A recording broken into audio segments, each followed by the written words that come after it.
Seher yelini esti, esip bağrımı kesti. Ağla gözlümün bastı yollar, ben olsam, ben olsam. Yollar ben olsam, ben olsam, ben olsam.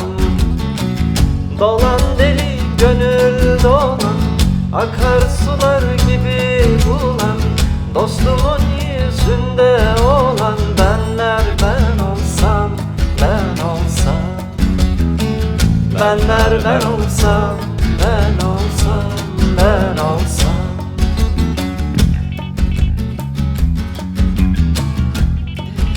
Giriftar bela, dilber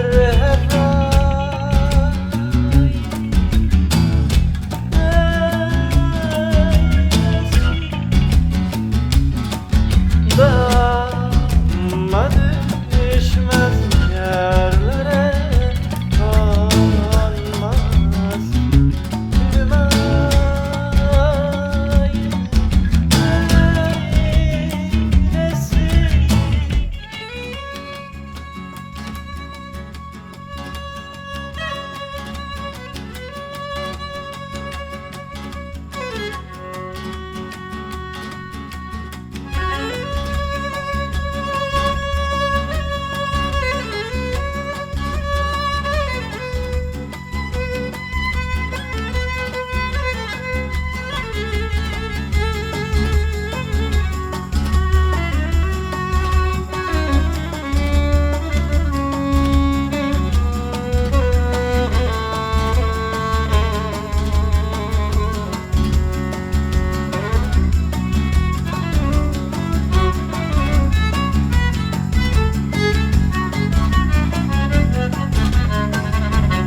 Esip bağrımı kesti, ağla gözlümün bastı yollar, ben olsam, ben olsam.